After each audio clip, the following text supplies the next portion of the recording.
Welcome to this episode. Today, we're diving into a fascinating patent application filed just this past October 2025 by William and Dominic Carrington. It covers a novel class of synthetic cannabinoid analogs with a unique structural twist. Yeah, it's really interesting because this patent introduces a xanthine core cannabinoid analog, which is a significant departure from the classical cannabinoid structures like THC and CBD that we're all familiar with. Exactly. Instead of the usual dibenzopyrin core, they've gone with a dibenzopyrin, or xanthine core. That's not just a minor tweak. It fundamentally changes the molecule's pharmacology. Right. And what really stands out is the ultra-high selectivity for the CB2 receptor over CB1 over 400-fold.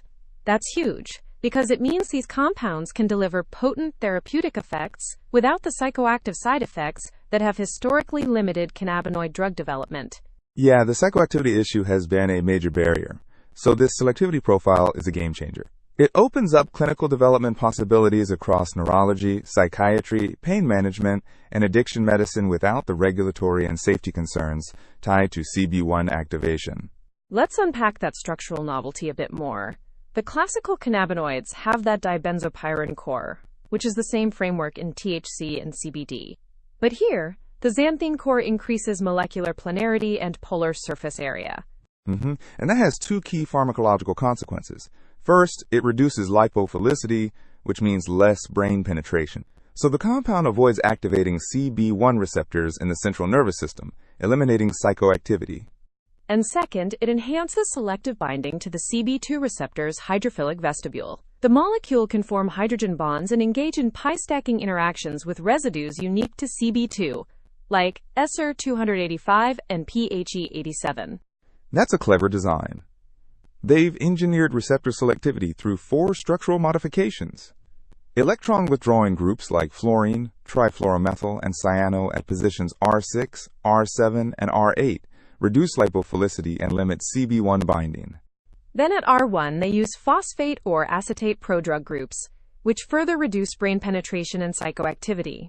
The prodrug approach also improves solubility and controls bioactivation kinetics. At R3, bulky groups like T-butyl or adamantyl sterically hinder binding to the CB1 orthosteric site, steering the molecule away from CB1. And finally, the R2 side chain is an amide-linked heteroaryl, such as pyridyl or biphenyl, which orients the molecule toward the CB2 hydrophilic vestibule, enhancing selective binding. The patent covers 9 formula variants, but the lead compounds are particularly interesting. Formula 7 is a phosphate prodrug with a pyridyl amide side chain. That's lead compound A. Then Formula 8 is a quinone biphenyl analog with an acetate prodrug and adamantyl group, lead compound B. And Formula 9 is the phosphate pyridyl amide analog, the most potent, with a chi of about 12 nanomolar for CB2 receptor, lead compound C. That's impressive potency. Combined with such high selectivity, it really sets this class apart. Moving on to therapeutic applications, the patent explicitly claims utility across several major disease categories mediated by CB2 activation. Right, starting with neuroinflammation, suppressing microglial activation and reducing pro-inflammatory cytokines like TNF-alpha and interleukin-1 beta. Then cognitive recovery, post-neuroinflammation, which is relevant for conditions like post-COVID cognitive impairment, stroke recovery, and traumatic brain injury rehabilitation. Neurodegenerative diseases are also targeted. Alzheimer's, Parkinson's, multiple sclerosis, and ALS, all through neuroprotection mediated by CB2. Chronic inflammatory pain is another key indication. Neuropathic pain, fibromyalgia, arthritis, and complex regional pain syndrome, with peripheral CB2 modulation, avoiding CNS side effects. Mood dysregulation is included too. Major depressive disorder, bipolar disorder, and treatment-resistant depression via modulation of the peripheral immune-brain axis. And finally, relapse vulnerability in substance use disorders, opioid, alcohol, and stimulant use, by modulating reward and stress circuitry without addiction risk.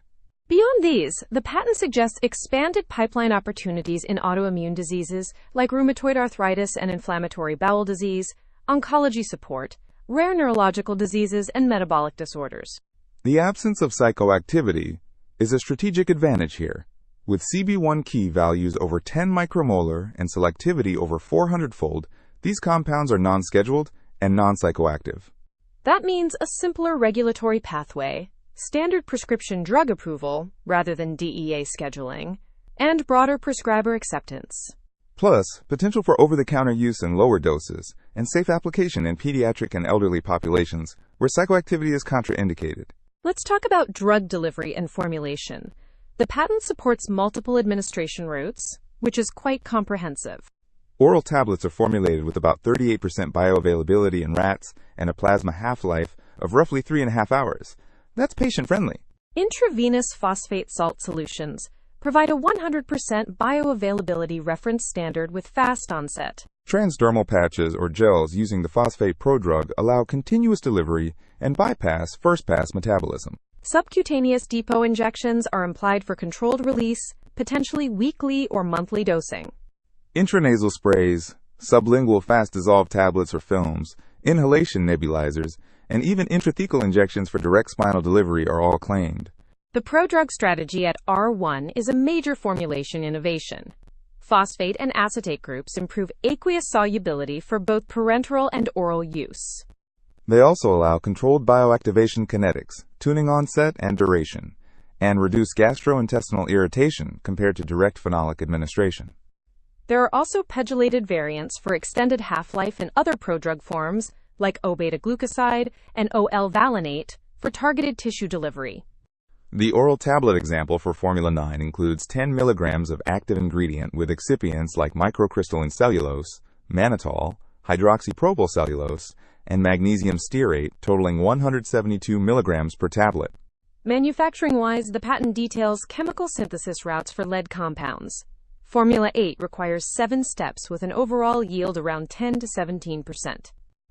Formula 9 synthesis is 6 steps, with yields per step ranging from about 45 to 80%. But what really stands out is the microbial biosynthesis innovation. They engineered Aspergillus niger to produce these compounds. Yeah, that's a smart, alternative manufacturing pathway. They express synthetic geranyl-CoA transferase and heterologous prenyltransferase, and use CRISPR interference to suppress competing pathways. Plus, a CB2 receptor-responsive GFP biosensor provides feedback-regulated transcription, auto-regulating production yield. Fermentation yields are reported at 21 milligrams per liter with 98% purity, and there's potential to scale up to 100 to 500 milligrams per liter. That could be a cost-effective and scalable alternative to traditional chemical synthesis, which is important for commercial viability. On the data generation front, binding affinity and selectivity data show Formula 9 with a key of about 12 nanomolar for CB2 and over 4,000 nanomolar for CB1, giving a selectivity of roughly 350-fold. Formula 8 has a chi of about 22 nanomolar and selectivity around 140-fold, while the reference compound Formula 10 has a chi of 45 nanomolar and selectivity of about 60-fold. The patent also outlines a structure-activity relationship matrix across substitution positions, including R1 prodrug groups, R2 side chains, R3 steric groups, and electronic substitutions at R6 and R7. In vitro pharmacology includes functional assays like CAMP modulation, beta-arrestin recruitment, ERK phosphorylation, and calcium flux to characterize agonism and off-target effects. Anti-inflammatory biomarker assays measure cytokines like TNF-alpha, IL-1 beta, and IL-6, as well as nitrogen monofluoride kappa-B activity and microglial polarization. Neuroprotection assays include oxygen-glucose deprivation survival, glutamate excitotoxicity protection, mitochondrial membrane potential, and reactive oxygen species scavenging. ADME and pharmacokinetic data target oral bioavailability over 30% in humans, plasma half-life between 4 and 8 hours, and a brain-to-plasma ratio below 0.1 to ensure CNS exclusion.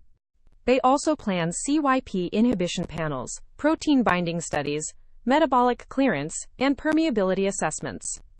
In vivo efficacy data from the LPS neuroinflammation model show that Formula 9 at 10 milligrams per kilogram orally reduces microglial activation by 63%, TNF-alpha by 57%, IL-1 beta by 55%, and improves cognitive performance by 31%. Additional planned models include neurodegeneration, pain and addiction or relapse models to broaden the therapeutic scope. The clinical development pathway is well mapped out. IND-enabling toxicology studies include safety pharmacology, acute and repeat dose toxicity, and genotoxicity. Phase 1 studies will cover single and multiple ascending doses, food effect, drug-drug interactions, and relative bioavailability. Phase 2 and 3 endpoints are tailored by indication: cognitive scores for neuroinflammation, pain scales for neuropathic pain, depression rating scales, and relapse time for opioid use disorder. Commercially, the target markets are substantial. Alzheimer's and dementia affect nearly 7 million people in the U.S., with a global market over $13 billion. Chronic neuropathic pain affects about 20 million Americans, with a global market exceeding $7 billion. Major depressive disorder impacts around 21 million in the U.S., with a global market over $15 billion. Opioid use disorder affects 6 million Americans, with a global market over $3 billion. Multiple sclerosis and Parkinson's disease each affect about 1 million in the U.S., with global markets of $25 billion and $5 billion respectively. Competitive advantages include superior CB2 selectivity compared to prior agonists like GW842166X, JWH133, and HU308. Plus, the non-scheduled status avoids DEA regulatory hurdles, and the compounds have better bioavailability and half-life profiles. There's also potential for orphan drug exclusivity in rare neurological diseases, and patent exclusivity extends through roughly 2045, with possible extensions. To wrap up, the patent establishes a novel, structurally unique, and highly selective CB2 receptor agonist platform with strong preclinical proof of concept. It demonstrates oral bioavailability, stability, multiple delivery routes, and innovative microbial biosynthesis for scalable manufacturing. Recommended next steps include completing the SAR library with 20 to 30 analogs, full ADME profiling for the lead compound, dose response in vivo studies, additional disease models, IND-enabling toxicology, and Phase 1 IND filing within 18 to 24 months. Overall, this platform is well positioned for either independent clinical development or high-value licensing, with pharmaceutical companies focused on CNS or pain indications. It's a compelling example of how structural innovation and smart engineering can overcome long-standing challenges in cannabinoid drug development. Absolutely, it'll be interesting to see how this progresses in the coming years. Definitely. Thanks for joining this deep dive. Thanks for listening.